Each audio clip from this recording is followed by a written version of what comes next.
so that so keep it clean, everyone. You're being recorded for posterity. But since I always forget that when I start off, I thought I'd do it now.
All right, I'm going to give another 30 seconds to get folks settled in, and then I'll get started with a greeting and opening words. Yeah, I think we're about ready. Oh, I always like it when there's a cat. There's always a Zoom cat. It seems to be our featured animal on Zoom calls. So I wish it makes my cat heart happy. So, hi everyone. Thanks for joining us tonight. I am Reverend Megan Foley. I'm the regional lead for the Central East region, and usually my team member David Pyle is running these calls, which he does quite valiantly for us, but today he's with a congregation, so he asked me to take over for the evening so that I could lead our featured presentation from Jan Gartner from our amazing UUA Office of Church Staff Finance, and also get to know you guys a little bit better through a discussion at the end of our time tonight. So great to have all of you, and I'm looking forward to being with you tonight. One of the things when I'm with congregants or with our lay leaders is thinking about the kind of people who are willing to come on a Wednesday night to a call and listen to a bunch of information about church staff finance are long haul people, like the kind of dedicated leaders that really are the bread and butter of our faith. And so my opening words from this book, Bless the Imperfect. I hope I know you all are leaders, so if you don't have this, you should. It's Meditations for Congregational Leaders, and I use it a lot when I go out to congregations. And the very opening poem is by Rudy Nemser, and it's called Long Haul People. You find them in churches when you're lucky. Other places too, though I mostly only know ecclesiastical varieties. Long haul people, upon whose shoulders, and pocketbooks and casseroles and daylight nighttime hours, a church is built and maintained after the brass is tarnished and the cushions need restitching. They pay their pledges full and on time, even when the music's modern, support each canvas, though the sermons aren't always short. They mow lawns and come to suppers, teach Sunday school when there's no one else, and they'll miss the service. Asked what they think of the minister, or plans for the kitchen renovation, or the choral anthem, or Christmas pageant, or color of the bathroom paint, they'll reply, individuals and fashions arrive and pass. The church, their church, will be here, steady and hale, for a long, long time. It will. For long haul people, bless the church with a very special blessing. So knowing that you are likely long haul people who are blessing your church with a very special blessing by being here tonight, I welcome all of you. Again, I'm Reverend Megan Foley, for those who have just joined, and I'm the regional lead for the region, and David Pyle is away at a congregation tonight, and so I'm taking over, but under his guidance, so don't worry, we will not go far afield from his format. Just a reminder of what the purpose of this call is. This is a monthly call that we do with presidents and leaders. We call it a roundtable. It's an opportunity for us to offer, regional staff to offer a regularly scheduled opportunity for congregational leaders to connect with your staff, your UUA Central East Regional staff. It's a good time to share a few good ideas monthly with all congregational presidents and leadership who are interested in attending. It's a good time to build community between the leaders of the congregations of the Central East region of the UUA. So if someone says something interesting tonight that makes your ears perk up, be sure to follow up with that person. You can always put a chat in the chat box and ask for contact information, but someone that you can talk to. We're all in a community dealing with many of the same issues together, but sometimes we don't know. So it's helpful to know when you're not alone. And it's also a good time, these calls, for we regional staff to hear directly from congregations about what's important to you, and so that we can aid in developing programming and capacity building training. So it's a multifunctional call that we're on tonight. So for tonight, I'd love to introduce Jan Gartner to you, who, if Jan could wave, there she is. She is from our Office of Church Staff Finance, and she's our featured UUA staff today to talk about all the features of being a good employer to your staff and your congregation. Before we hear from her, we're going to talk about a few upcoming events on the Central East Region calendar, concentrating on webinars today. And then at the end, we'll have an opportunity to hear from you. And the question of the day is, what are some of the gifts and the challenges that your congregation has in being a good employer? So it'll be an opportunity for each of you to, if you'd like, to share a little bit about what have been the gifts and challenges of your time as an employer in this faith. And then we'll have some closing words, and then we'll go off to watch Modern Family or some other show that you like. So first, let me just share my screen. Hold on a second. I'm lost in, here we go.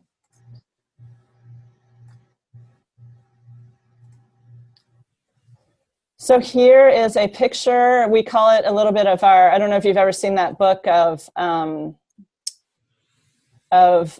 very odd family photos that, have been taken through the years, but this is our very odd family photo of your regional staff. We look like we are having a Christmas portrait done, but nevertheless, here we are.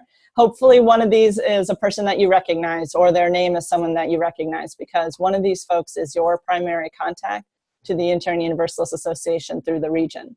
So up here, we have Andrea Lerner, David Pyle, Joan Van Beesler, Hope Johnson, Pat Infanti, myself in the middle, Renee Rahutsky, Beth Casebolt, and Evan Carville-Ziemer. Shannon Harper over here on the right, you may know from youth services. She's our youth coordinator, so she's running around all over the region helping with developing our youth program. I wanted to say, Jan, do you want to take a moment to introduce yourself and talk about what your job is and your job title, and then we'll move on to the topic later on. Sure. Can I share my screen? Can you just say like a sentence now, and then I'll just turn it all over to you in just a few minutes. Sure, absolutely. I live outside of Rochester, New York, and my supervisor is Richard Nugent from Cedar Lane. So we're the only two off-site people in our staff group. It's now my husband and I and our cat. We have 3 kids in their 20s. And I'm a member of First Unitarian Church of Rochester. I sing in the choir there. I'll say just a tiny bit more. I grew up UU at May Memorial in Syracuse, New York, and I've been a DRE in a couple of congregations. I did district staff work for a year in Ohio Meadville, and I joined the UUA staff in 2011 and moved to my current job in 2016. Awesome. Thanks, Jan. So we'll be hearing much more from her in just a minute, but let me just touch base, as we like to do, about upcoming events or some sort of a feature of the region. Look what David did to the fancy PowerPoint. So at all times, you can go to our region, which is housed on the UUA website. If you go to the Central East region, right here, is the website to find our events. And that's a good place to go if you've heard of something but you want to know, find out the date for it, or if you want to register. All those things are available right there on that website. So here are some things that are coming up. A lot of our webinars take the form of learning circles. So Renee Rahutsky is running a white supremacy teach-in curiosity circle every month. This is a great opportunity to just come, be with a small community of folks on Zoom and share whatever questions or struggles you might be dealing with around our efforts to deconstruct the white supremacy culture in which we live. So that's been a really popular and useful experience for folks there. Another thing that we've just started this fall is with Pat Infanti, the Money Man. This might be really interesting to you all if you aren't already on it, is our Money Matters learning community. I believe it's every other month, but the next one's November 13th, the second Monday. Maybe it's every second Monday. From 7 to 8 p.m. It's a great time. She has a little feature. I think Jan's going to be featured on that soon. And then a little opportunity for a conversation for people who are in maybe your neck of the woods. So treasurers, people who are dealing with stewardship chairs, people who are dealing with financial matters. And you can build a community there. And then, of course, we have our regular Presidents and Leaders Roundtable every month. And the next one will be Wednesday, November 22nd, right before Thanksgiving. So that should be a popular one.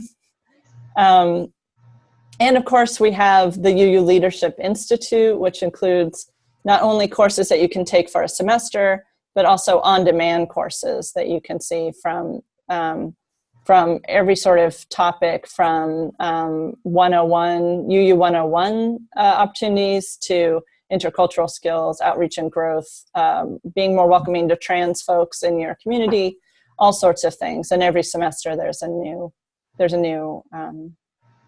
angle on things. I'm going to stop sharing. Are there any questions about any of that stuff so far before we turn it over to the main event? Can anyone sign up for one of the circles, learning circles? Do they have to first be registered in any way as a UU member or anything?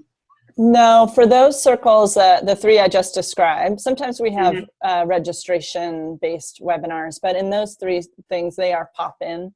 So you can come as often or as not often as you would like.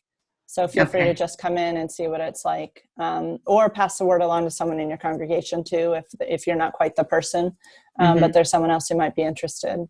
I know for this call, like we want to have presidents be welcome, but also if you want to bring other board members or if you hear about a topic like this one where you knew there's another angle of your congregation, maybe not a president, but the financial folks or your personnel committee or your staff, who, feel free to invite. They're all pretty open, and we want people to come if it feels like it fits. All righty, so now we would love to hear from Jan, and I think you should be all set to share screen, Jan, and feel free to just take it away. I think this will work. I'm excited. Hey. Is it up? I see. Yes. All right, let's try it. All right. I mentioned that I started working for the UUA in 2011, and my title was Professional Development Specialist. I was in the Professional Development Office, and you might think, what's the relationship between that job and the job I have now? And what I tell people is that I went from helping church staff be great employees to helping congregations be great employers. And truthfully, those things are inseparable, at least to me. So I've been kind of doing both all along, but it helps kind of show you the flow of my work. So I love team building. I love transitions. I've gotten to do a lot of those on both jobs, along with just general kinds of professional support. My title, Compensation and Staffing Practices Manager, reflects a shift in the position when I took it. Some of you might know my predecessor, Betsy Gabriel. She's very active in the Germantown congregation. Her title was Compensation Program Manager.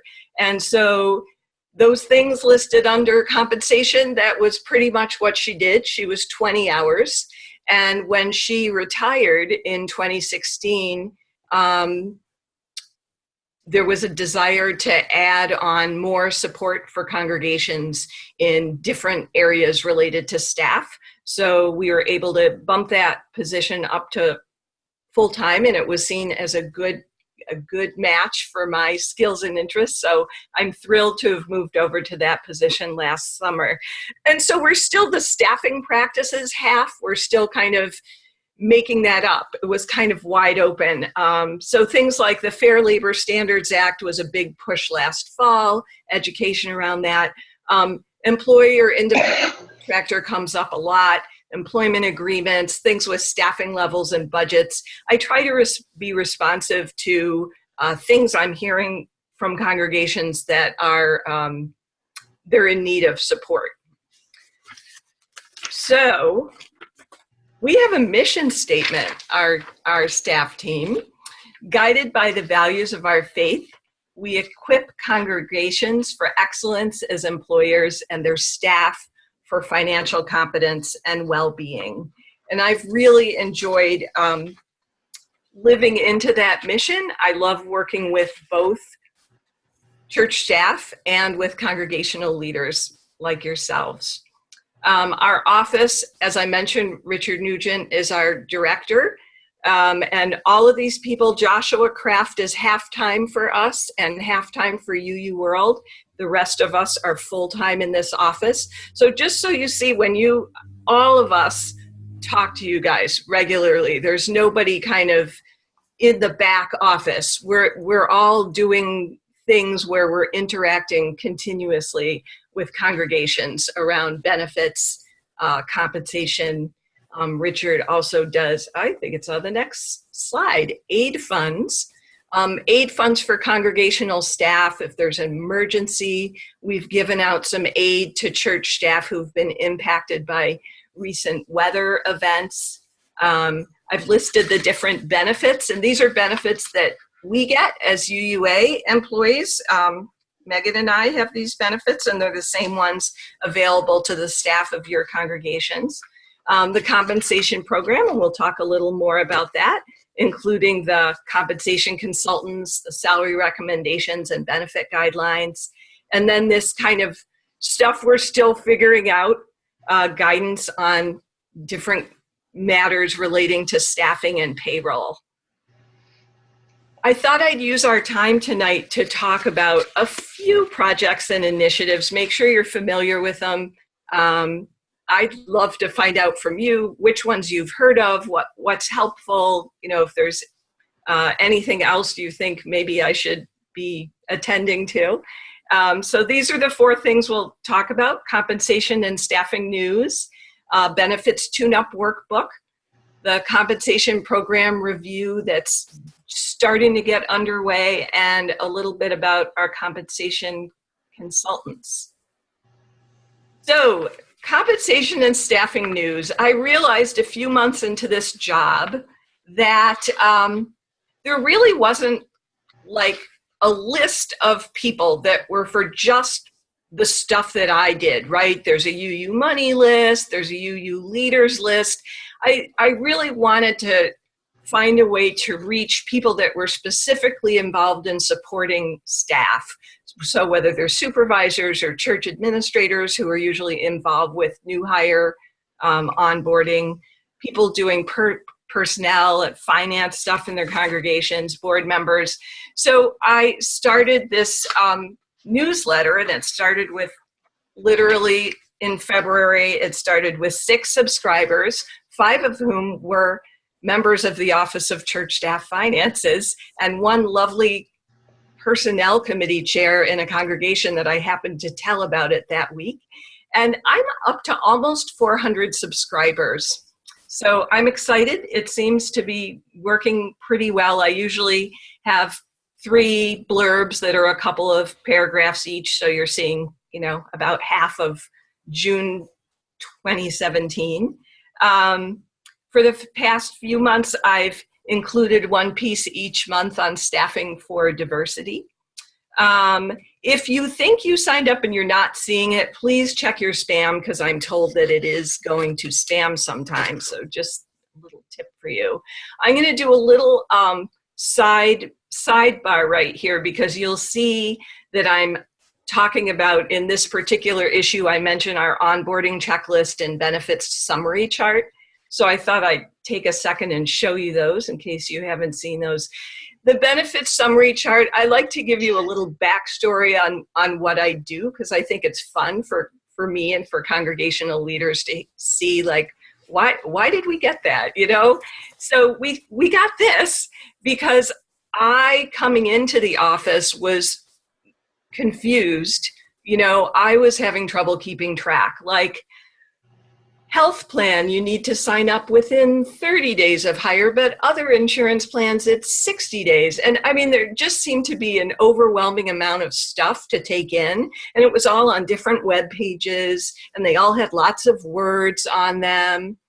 And so I thought, wow, I wonder if it would be possible to get the bare bones stuff just for myself on a couple pages, and I could post it on my bulletin board or something. So I made kind of a rough copy.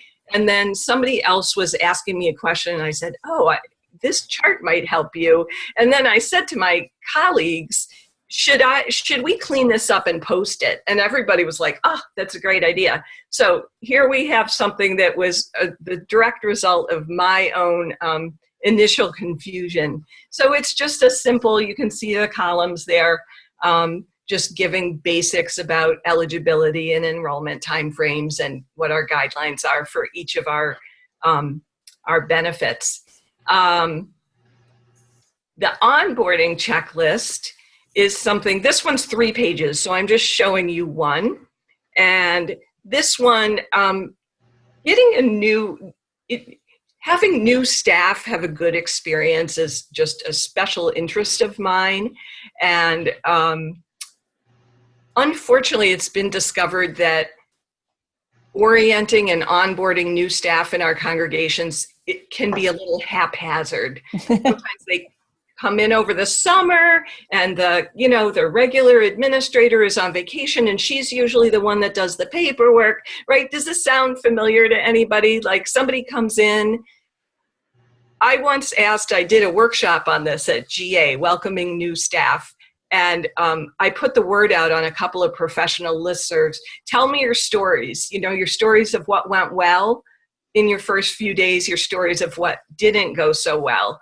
And it was pretty enlightening. People who weren't told about the alarm, tripped the alarm on their first day of work, didn't know where to park, and then there were lovely stories of somebody got a plant and a little card and a special note, from the leaders, so I'm just saying that just to plant little seeds, that these things can make a big difference. So what I did was I took stuff about the legal things that you have to get done, the true, what they call onboarding in the HR world with forms and things, and all the benefits enrollment pieces, and then just some ideas for just sort of nice first day welcoming practices, and put them on here.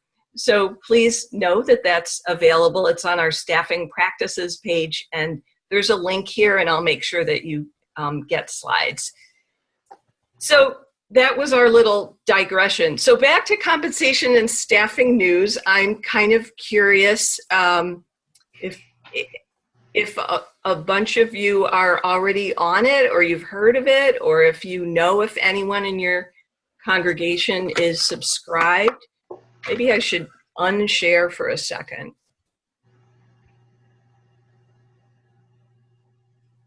Do we want to just do a show of hands if you have heard of it? Okay, who's heard of it before? Who heard of this resource? Okay.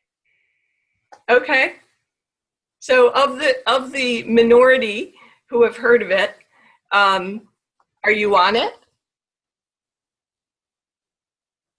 No. Do you know that somebody on your congregation is on it? This is good. This is good information for me. Yeah. I have a question. I mean, if you go to the UUA website and put in staffing or something, will it take you to this? Because I've often found it hard to find things.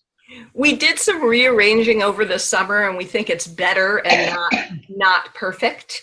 Mhm.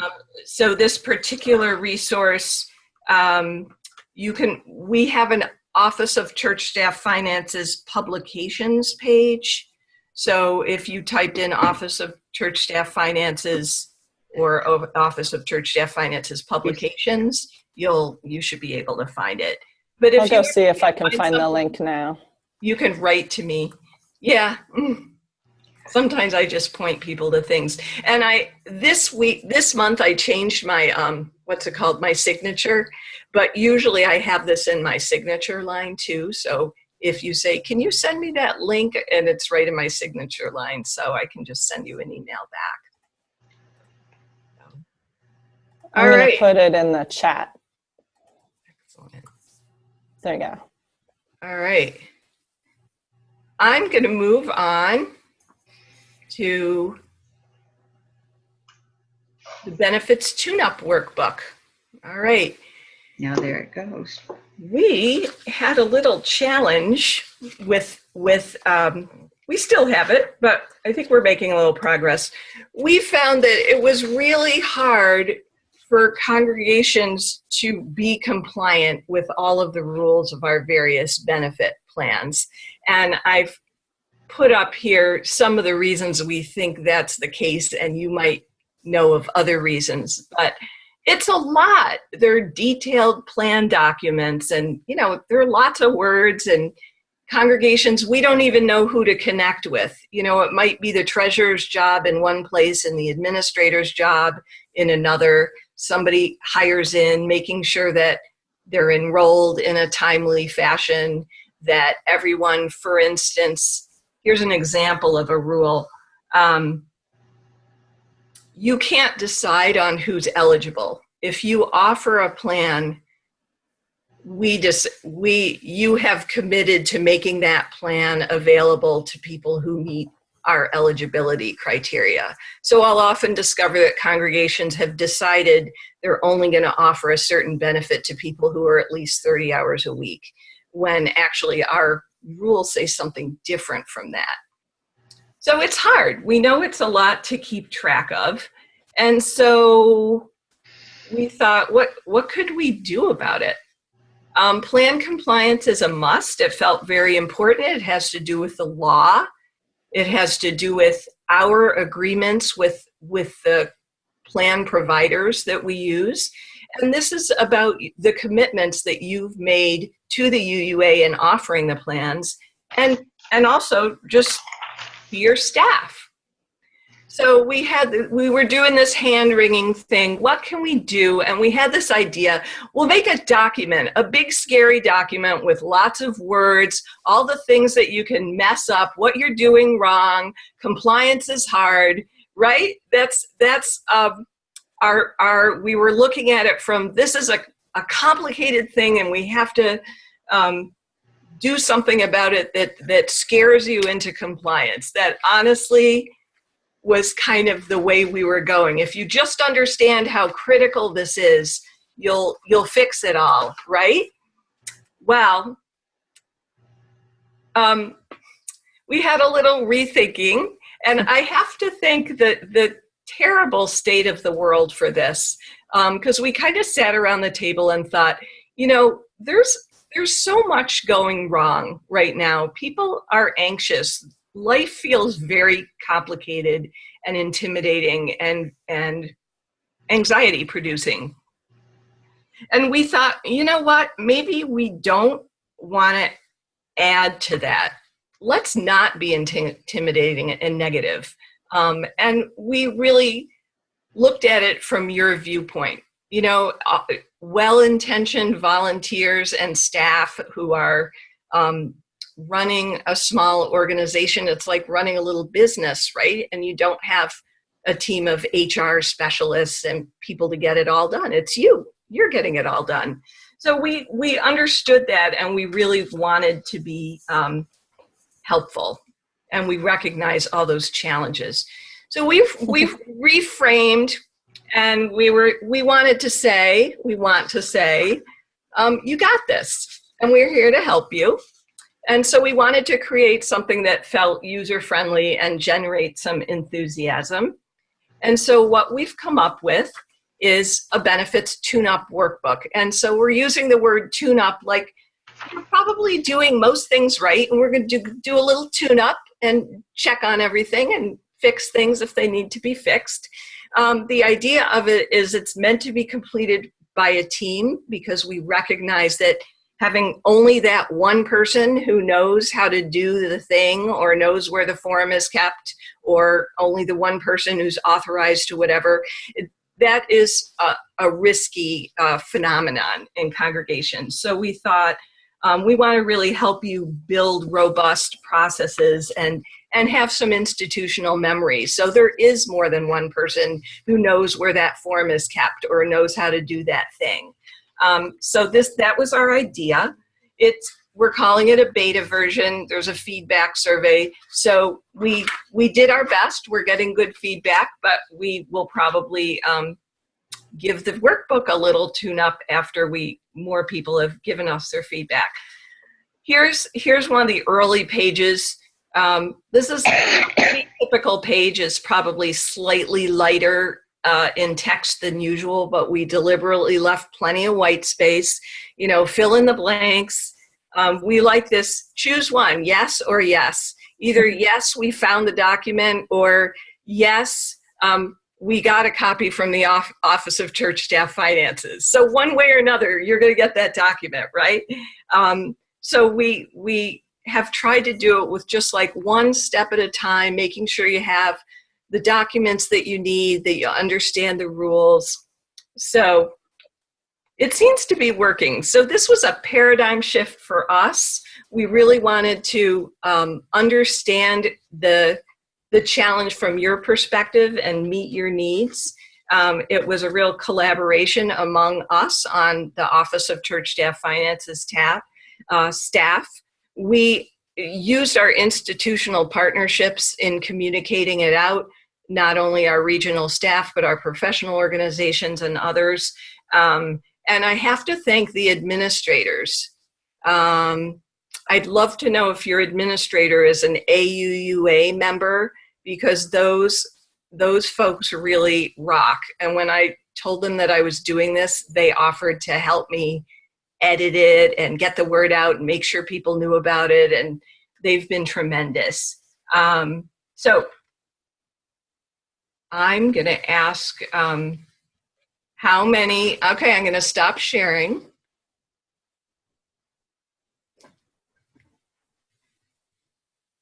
How many of you have heard of the Benefits Tune-Up Workbook before just now?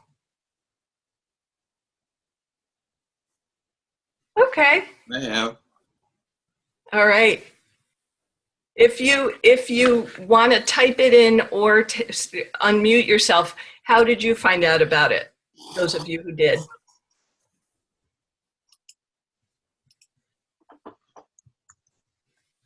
I got an email announcement, or maybe it was one of the Oops. list. No. Hold on, I need to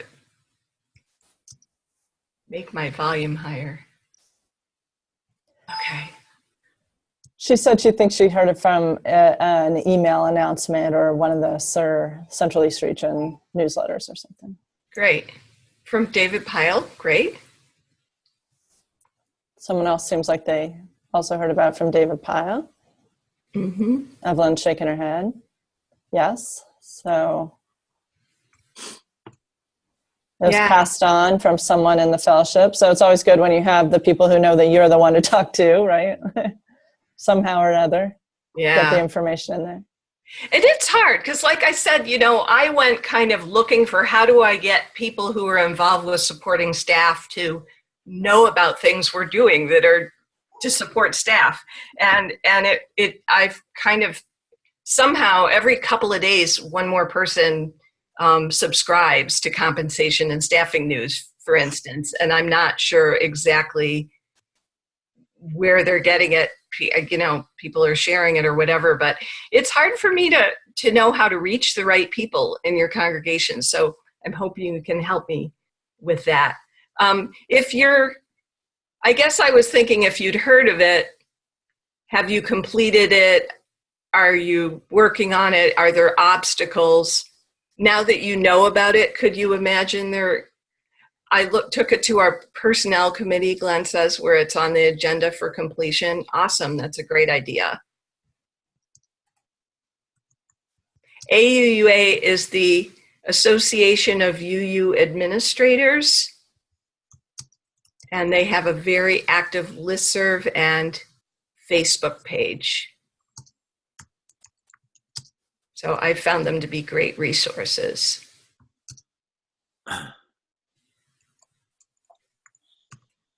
All right.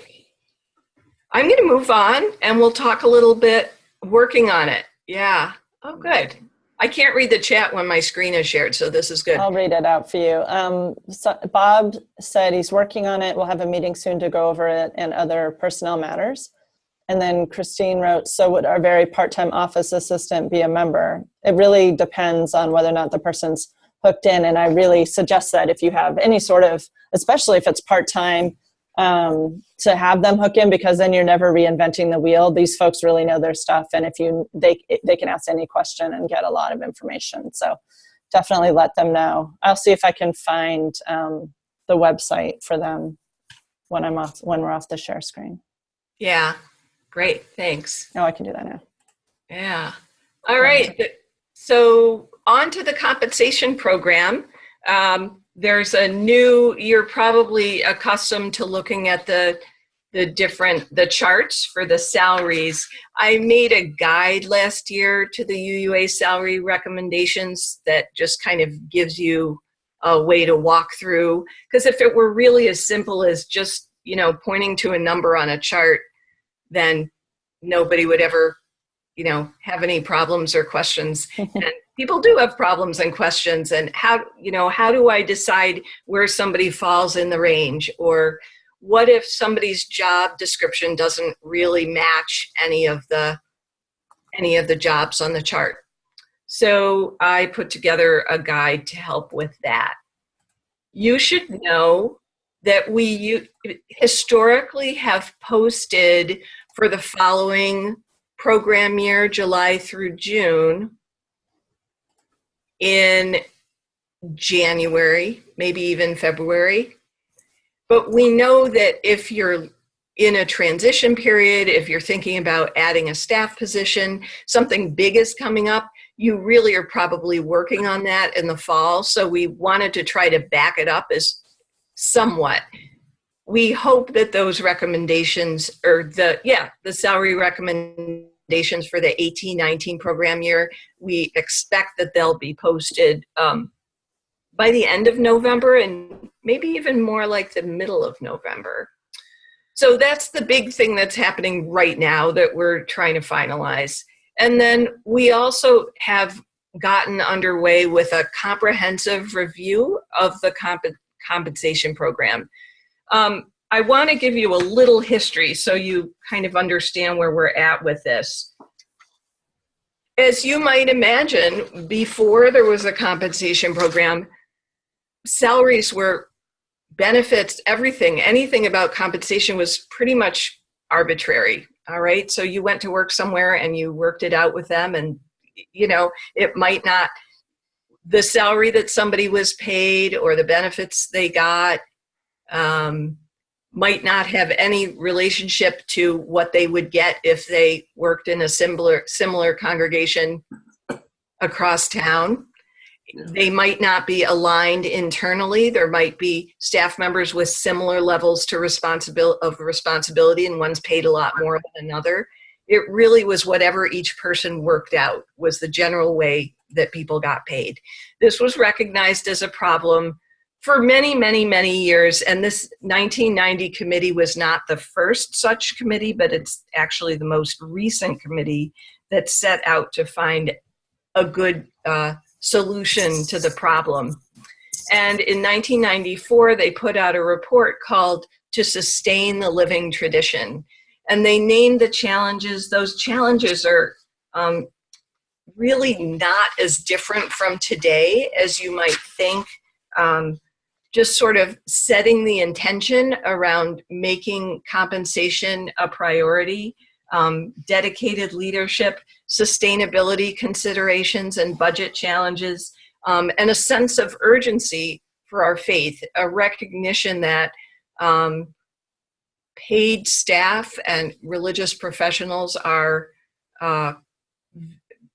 vital pieces of the success of congregations, and that just doesn't always match the attention we pay to taking care of them. So those things were named in 1990. We'd probably still say similar things now. So that report, they looked at what's appropriate and reasonable. They put together some guidelines, a basic benefits package. And at that time, it was a housing cost index. We now use a GEO index that's a reflection of wages paid rather than living or housing costs in an area. So the General Assembly adopted the Fair Compensation Guidelines in 1995, and every year or sometimes every 2 years since then, we've certainly updated the numbers, but we've made other adjustments. We've added some positions. There have been little tweaks along the way, but we haven't really gone back and said, you know, what's our overall methodology? Is this program doing what we want it to? What's the best thing we can do for congregations to help them with compensation? Okay, a little digression into the word fair. I know some of you may have been on the call last month with Nori from our Stewardship and Development Office, and she mentioned that they'd made a shift from fair share congregation to honor congregation because of some of the connotations of the word fair. And similarly, it's a word that I've stepped back from. I'm pretty sure you can still find it on our website someplace, but I'd like to really get more to support, not shame, and there's something a little bit judgy about fair that I'd like to get away from. And I also think that fair is just complicated. Honestly, we can offer a consistent approach to congregations. We can supply information, but it's not customized counsel. There are all kinds of things that might influence something in one direction or another versus exactly what's on our charts. And so I've seen people paid within guidelines, but for one reason or another, I'm still not sure it's fair, and vice versa. You know, people who are maybe lower than the guidelines, but for whatever reason, that situation, maybe somebody could say that's fair. Equity issues within a staff team are hard to do. It's hard to judge how much to pay relatively within a staff team. So I'm getting away from that fair language for our program as well. We have these current compensation guidelines that cover all these different things. Some of the guidelines are super specific. Some of them are pretty vague. We're reviewing the program, kind of thinking about both process and product. We're thinking in the end of something that has guidelines for salaries and benefits like we do now, but maybe something also that speaks a little more to the staffing practices, the job descriptions, the tune-up workbook kind of approach. And the nice thing about those is they don't even cost anything, right? So I'd like to see congregations get some credit for doing a really nice job taking care of their staff in ways that are not just about salaries and benefits. Every workplace has things that can make them a great workplace that are aside from the compensation package. So I'm moving a little bit in that direction. So we're getting input from a bunch of people, and our hope is that we'll have some kind of proposal on the table sometime in 2018. It'll probably take a couple of years to get to full implementation of that. And one of the things we're really playing with is what is the role of the UUA?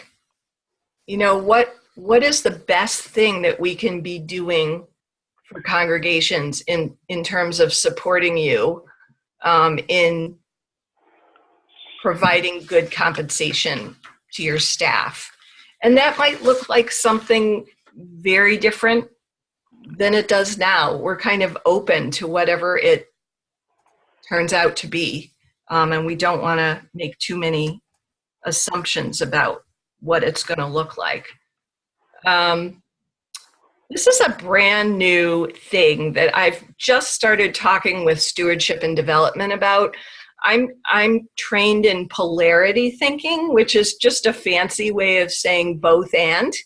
And so it's when you have two things that kind of compete with each other, but you need them both. And so my favorite example is activity and rest. And you need both activity and rest to be healthy, right? You have this greater goal in mind of being healthy. And if you pay too much attention to being active, you're going to crash, right? And you ignore the rest. Or if you are resting too much and not active enough, you're going to, that might feel good for a while. And then you're going to experience some negatives from over focusing on rest. So we're looking at, could we take this polarity concept of you need both and how do you leverage the best of both? And what would that look like to think of part and whole? Your church is part of a larger whole. And if you focus on just your church, you can see where that could be problematic because the UUA would fall apart if everyone just paid attention internally, right? But if you can look at the positives and negatives, basically, of both sides. And this is kind of this ongoing act of balancing and recognizing that there's a flow. So this is just something fun that we're starting to play with, and it's a model that I really love for taking competing needs and values and reframing them as complementary. So you're the first person to see this slide. Anything about the compensation program before I move on to talking about our compensation consultants a little bit? I don't have a specific question on this one. Just, are you finding what you need? If we changed one thing, what would it be? It's okay if you don't have anything. I'm not seeing any questions. I see reflective faces. All right. This is the last topic. Our compensation consultants, a list of the websites mentioned. Yeah, we can make sure I can add some more. We can probably do a little more with web. Maybe I can do that while you're talking because I have your slides as well. Great. So I can just cut and paste. Excellent. Compensation consultants are available to you at no charge. They're a partnership between the Office of Church Staff Finances and the region. So our office trains them, and they are listed by region. They coordinate regionally. Right now, Jason Smith is basically covering the western part of the district, and we have Mike Harris on the East Coast, and we have a couple people in training. My dream is to get away from coverage areas defined by district boundaries. So my hope is that when we get these new 2 people trained, we can find some way of dividing up 4 people in the region that doesn't say things like Joseph Priestley North. I, for one, don't know what that is. So you could look forward to that. But I'm really excited. We got some great people coming on board, and it's a fun time. Our compensation consultants, you can always, there's a web page for them. You can find the one that's yours. You can just drop them an email and say, can you explain something to me? Sometimes it's just a couple of emails back and forth or a phone call, but they can also come to your congregation and do a consultation. right? Where they're showing up with sometimes a PowerPoint or some handouts and walking you through a process. Maybe it has to do with looking at how to put together an offer for your next minister. Maybe it has to do with, a review of everyone's salaries and benefits. Maybe you realize that things are out of whack, or you've had some position changes and you feel like you just kind of need to take a fresh look at the whole thing. If you're thinking about adding a position, I always say, it's worth looking at what you're paying the people you already have before you make a decision to add a new staff position. So those kinds of things, the compensation consultants will come out, spend an evening with appropriate leaders. It might be board, search committee, personnel, and that's paid for completely by our office. We want you to use them. It's no cost to you. So please do reach out to them if you see a good opportunity to have them come in. This is another thing where, we're kind of taking a step back because it's been about 20 years. I was looking to see what happened 20 years ago. And gas was $1.22 a gallon. And Princess Diana died in 1997. So I was like, yeah, that was a while ago. So 20 years ago, there was no fair compensation program, right? And so these consultants were going in and explaining it. Why did we make it? And showing people the charts. And, now people know about it. And they know how to find the information online. So I'm seeing the compensation consultants engaged in kind of higher level conversations with congregational leaders about, sometimes they're still pretty technical, but it's more than just how do I find this right number, So, and the other big shift is everything used to be on site, right? And you're going to hear my cat. And now often these consultations are taking place remotely. We have a couple of questions, yeah. Jan. One, I think I only heard one from Christine. My congregation asked questions about how to do performance reviews of our staff. Does your office help with that? I know regional staff does work with that. I don't know if that's something that your office also does, Jan? That's kind of on my project list, and I'll be reaching out to regional staff because we'd love to have a couple of templates to offer congregations, and I don't know if that would be reinventing a wheel. It's something I haven't got to yet, but you and I should talk about that because we could certainly give you a lot of either what our best practices are or a lot of recommendations, and you could pick.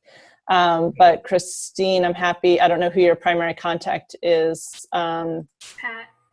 Pat. Yeah, just drop her an email, and she'd be happy to help you out with that. And we'll work with Jan to also kind of close that loop. And then Linda Sanders is asking, would our transition consultant, your transitions consultant know how to get those folks, the compensation consultant involved to help define an offer? I am so glad you asked that. This is a total mystery to me. The transitions coaches are through the region, in your region, I think Andrea Lerner probably is the primary regional staff member who works with the transitions coaches. And to me, ideally, the compensation consultant is sort of like a subject matter expert for the transitions coach. The transitions coach doesn't want to worry about understanding all of the nitty gritty of ministerial compensation. So they bring in the compensation consultant. My learning is that there historically has been very little connection between, they were called ministerial settlement reps, now transitions coaches, and the compensation consultants. I don't understand why that is, and I'm trying to plant seeds and encourage whenever possible, if a consultant is going into a congregation, to know who that congregation's already been in touch with for their transitions coach. And so that not quite an answer to your question, but Yeah. hopefully the transition, I'd love to see the transitions coaches more knowledge, definitely pointing to the appropriate compensation consultant, and it doesn't seem like it automatically happens. That Yeah, should happen, Linda. So Yeah. that's our intent. Yeah, that's what I'm asking for, is that we shouldn't have to know that. This should be, I hope the transition coach comes in and knows who they have to get us in contact with. Yeah, they should. Yeah. And Yeah. if they don't, then just raise the question of how do we know, now that if for some reason the person doesn't bring it up on their own. It should just be part of their checklist. Like at a certain point, they start mentioning compensation consultants, just like they might mention a beyond categorical thinking workshop or a couple of other things like a retreat, planning retreat. It should be on their timeline. So you could just nudge them if you're dealing with someone and ask. Well, we're going to be starting in January dealing with someone. I don't know who's going to sign to us yet. Gotcha. Yeah. The only thing I wanted to say about that is that somehow we've avoided having a really regular evaluation system for the compensation consultants. So I didn't want that to be the first thing that I came in and did when I started, because the seeds hadn't been planted to the consultants, and I didn't want to look like the new mean staff member that was going to start evaluating everybody. So I kind of left it alone. But now I've been there a year, and we had a great conversation with the consultants saying, what makes you feel like you've been successful when you do a consultation? And so we came out at it that way. And part of it was knowing that the congregation has done their piece. If you have someone, how it is, if you just have someone show up for an hour and a half and meet with half a dozen leaders of your congregation and dump information on you and then they leave, that's not really a very useful process, but if somebody gives you things to look at ahead and really grounds you and makes sure the right people are in the room. So there was kind of a lot of conversation about, it's not just about that time when they showed up and did something, but how did the congregation prepare and how did the congregation follow up? So we're looking at how we can improve and evaluating not just the event. So your compensation consultants, and I do have this nifty little link there for you that takes you to this page that you'll see them by territory. And that is really my formal remarks, and I'd be glad to talk for a few minutes. It's up to Megan how much time we have. Any questions for Jan?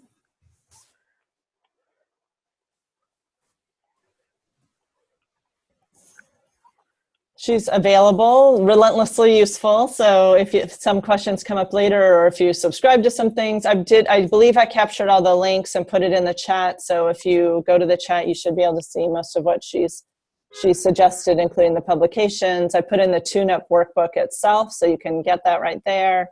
Link to compensation consultants. And of course, you can always get in touch with her or get in touch with your primary contact to just do follow-up stuff.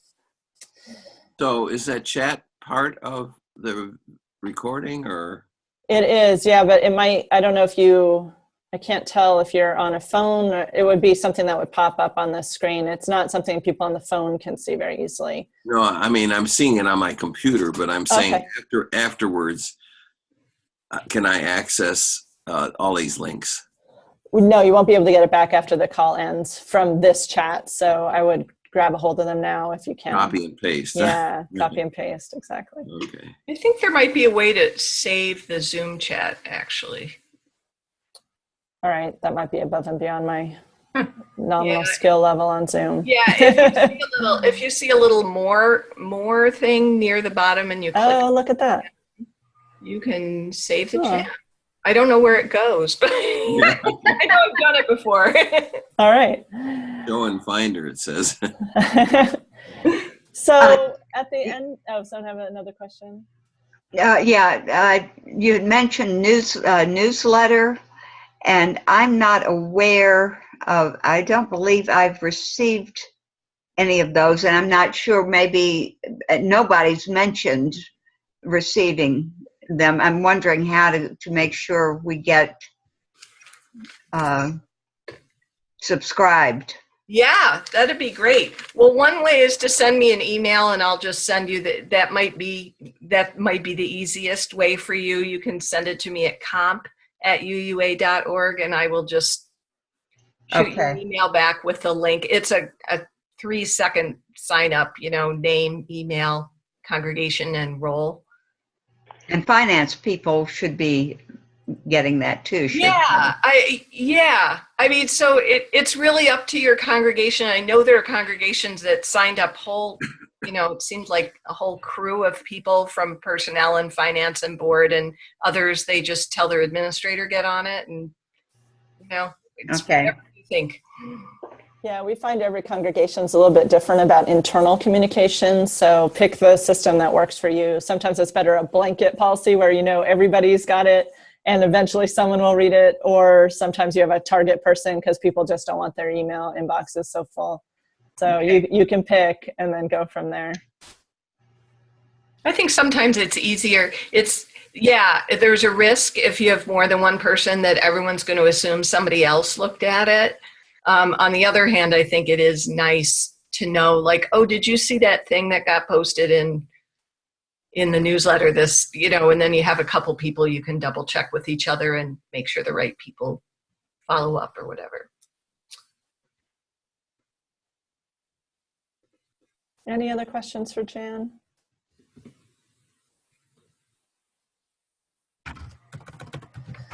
So we've hit our 8:30 time. We usually have a little discussion topic at the end. So if you'd like to stay on, please do. And our question of the day is, what are some of the gifts and the challenges that your congregation has in being a good employer? And I'll post that in the chat and say it again one more time for our phone folks. Sorry, I'm not really paying attention. Oh, nope, that's the wrong one. Hold on. Oh, well, I've completely ruined the original PowerPoint here. So I'll just repeat it from memory. What are the gifts and challenges of being a good employer that you're discovering? And if anybody would like to join in, please just unmute and say your piece.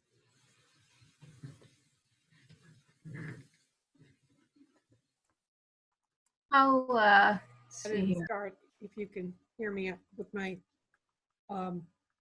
not great microphone.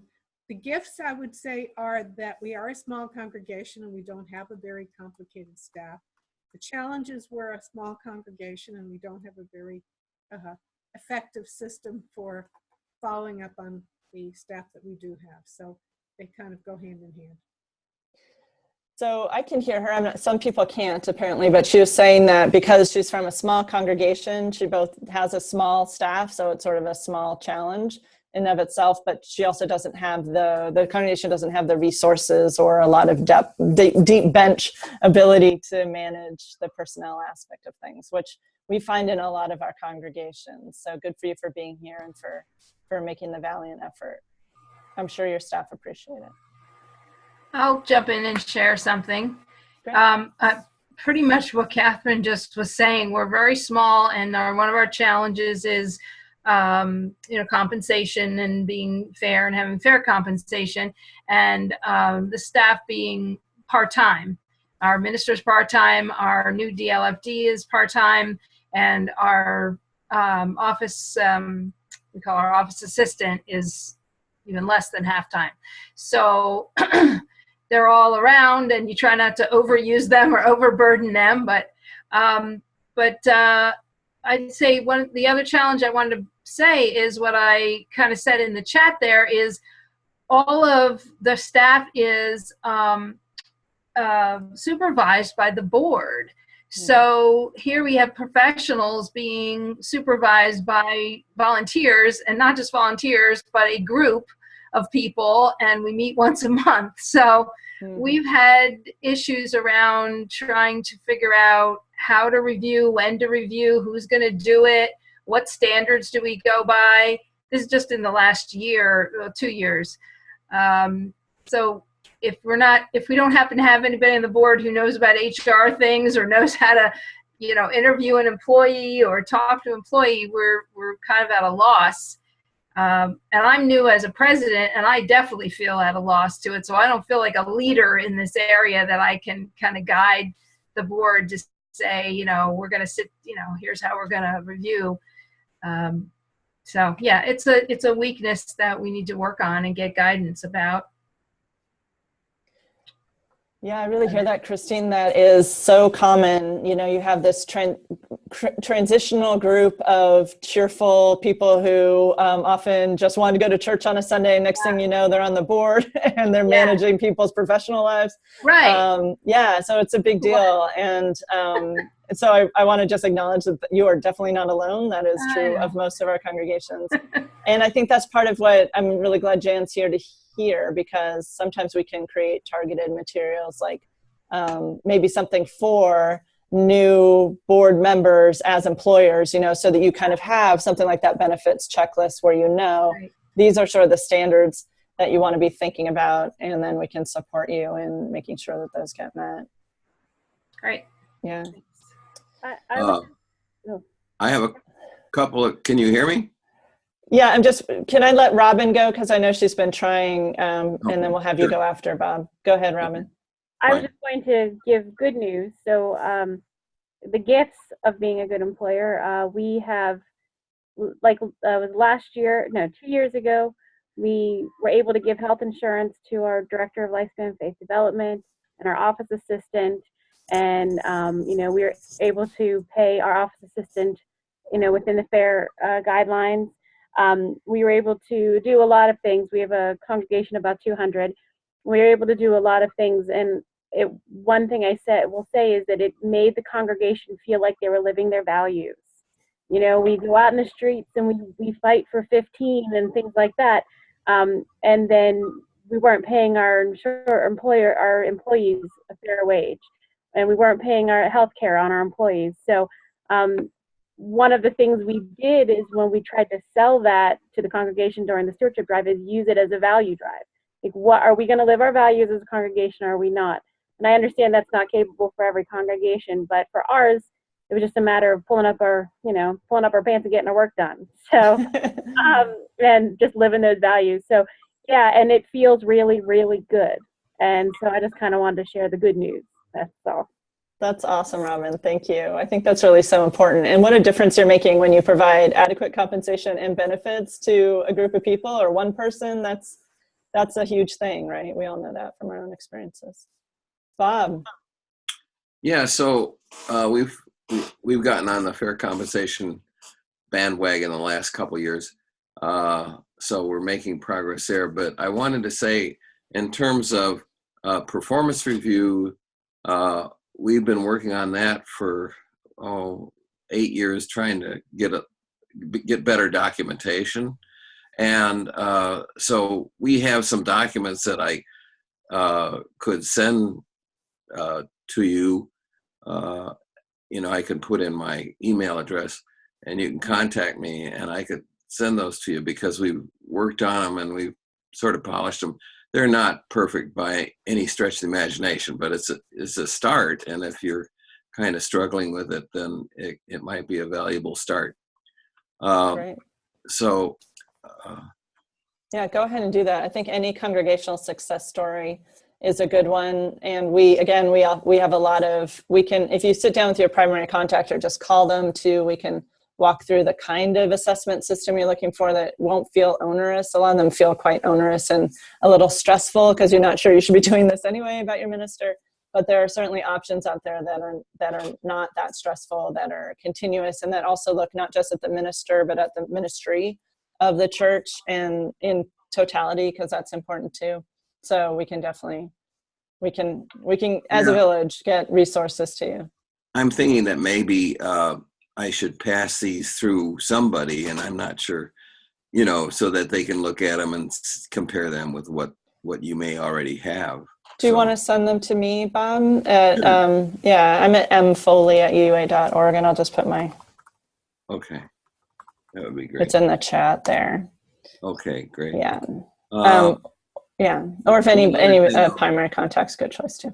One other thing I'll send you is I spent many hours a couple of summers ago when I realized as a new personnel committee chair that the base salary in lieu of FICA, et cetera, all these things are just so complex and overwhelming. So I created a spreadsheet, an Excel spreadsheet with each of these items and, how much the UUFCC provides and how much the employee provides, life insurance, dental insurance, long-term disability, vacation, et cetera. It took me many hours to generate this. It has links to the UUA websites, which aren't working currently because the UUA has changed things, going to secure websites, but I'm going to work on that soon. But at any rate, it's been very helpful because I can sit down with the employee and go over it in detail. It has notes about, pays half of this or, whatever, and the calculations are there. And so they can really understand it in detail. And so we found that to be very, very useful. That's It great.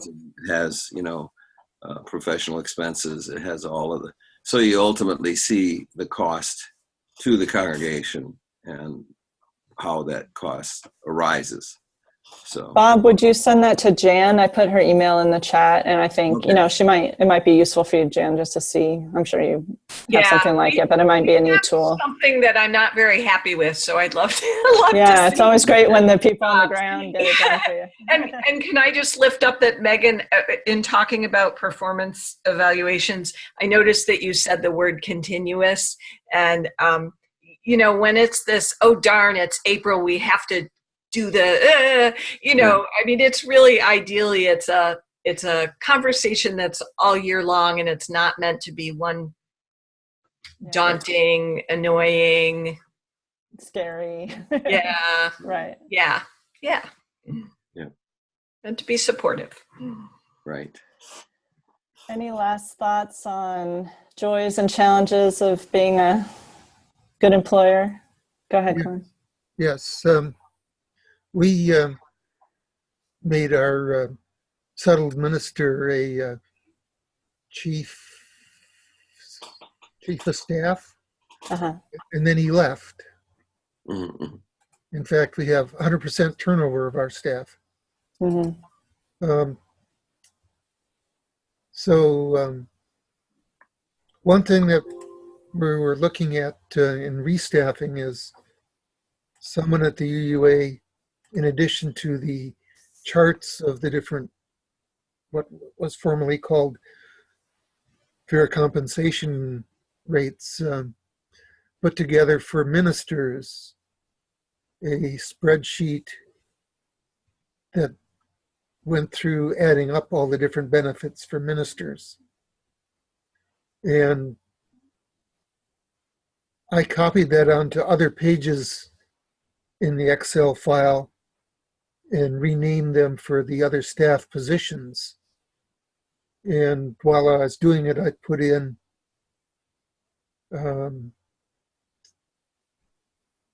references to the charts so that it would automatically populate the spreadsheet with the appropriate region and experience level of the position, which I think I did for the DRE and the office administrator. And we have a position that we call formerly known as sexton. You can't use anything with sex. Sometimes we call it a superintendent. Wow. So that's interesting, Glenn. Would you be willing to forward that on to Jan also to see if it could be a tool that could be shared, or maybe if someone else, and you can also pop your email into the chat for folks who might be interested in getting something similar. Okay. I only used the geographic regions 3 and 4 because we feel can afford 3, and we were put in region or in geospace 4 by the UUA. So I populated both so that we could compare them.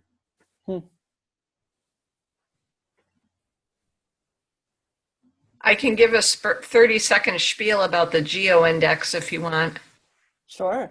It is a very, very mechanical process. We get data on, the Economic Research Institute, ERI, gets wages of, thousands of jobs everywhere in the country, and they have different ways of presenting the data, and we take the data and we look at the data for each church's location and in the range that most church jobs fall under, to see what jobs look like in that general compensation range, because, we don't care about the people making $1 million. So then it comes out with a number, and if the number is between 97 and 102.9, you're a 3. And if the number is with 100 being the US average, and then they go up from there and down from there. And so sometimes people ask, why is it this or why is it that? And that's the way the wages came out in the area where your church is.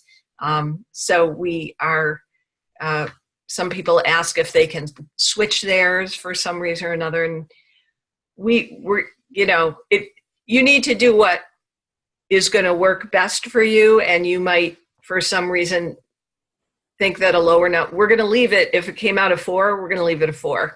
And if you want to say, well, here's why we're using 3, I want you to use your judgment. Also, I understand the annual program fund is also using the same geo number. And if we're in the more expensive category, that is reflected in a reduction in, it compensates one way or the other. It sounds like it, yeah. I'm just beginning to get a handle on the new APF, but that is correct. I think they're looking for guidance to come out sometime this month or next. I think that's right. All right, any final joys or challenges? How about one more as we wrap up, if there are any? Otherwise, we'll just wrap up. So I would mention one thing that I don't think there's an answer for. Our part-time, we have part-time staff other than the minister. The minister is full-time. And they are members of the congregation. And that is all, there's always a tension there between, are you doing this as a paid staff person, or the expectation that somehow you will be doing things as a volunteer that really should be paid. And I don't know I don't think there's a simple answer to that, but I just mention it. Yeah. There's some legal pieces, and then there's ethical pieces, and there's philosophical pieces, and it depends how they're paid. And yeah. But if you have questions, I've worked quite a bit with that, so feel free to drop me a note. Okay. Yeah. Yeah, I think regional staff tend to work more on the philosophical end of things, and we've seen it work either way. We have congregations who forbid members to be hired, which works in some ways, and then we have others who really only want members to be hired, which works in other ways. But it's, at the end of the day, philosophically, it's all about clarity, really, and also just understanding that it probably functions best when, even if you're a member, when you are a staff person, that becomes your primary identity. But it's still a challenge, especially when you start talking about very small time or part-time or temporary jobs too. It's such a, like you said, it's complex, because you often get your most dedicated folks if you pick members, right? But it just gets complicated. Yeah. So when they start doing things that are part of their job or not part of their job, but they're just doing it because they're a member, yeah, It's tricky. there's some lines not to cross with that. For sure. We started out saying, no, you can't, hiring staff people who were not members, and then they wanted to join. And how do you say no? Right. So anyway. Interesting. Thanks for naming that. That's definitely one of those issues that comes up a lot. It probably says a lot about your congregation that they want to join. So I wanted to just wrap up with some wise words from former UUA moderator Denny Davidoff. I don't know if you have a long history with General Assembly, but years ago she was our moderator, so you'd see her up front throughout General Assembly. And we just got news that she's entering hospice care. She's quite older now. So I wanted to share some of these wise words again from this Bless the Imperfect book from Denny Davidoff. It's a prayer, actually. Spirit of life, I know that I am one of the lucky ones. I know that I am meant to serve, gifted with health and skill and spiritual and material wherewithal to do my work in this world. Help me to make these wilderness days of uncertainty, of yearning, of disequilibrium, an experience of learning about myself and others. Renew my appreciation for the precious gift of life, and remind me that even when things aren't going my way, they're going my way. So with the knowledge that when we're working together, even on complicated and intense and sticky subjects, that things are going our way when we can do it together. I want to say thank you to Jan. Thank you so much for being with us. And thank you to all of you for being with us. And please stay in touch as you have questions or just to bounce ideas around or whatever. Have a good night, everyone. Thank you. Thank you. Thank you. Good night. Okay.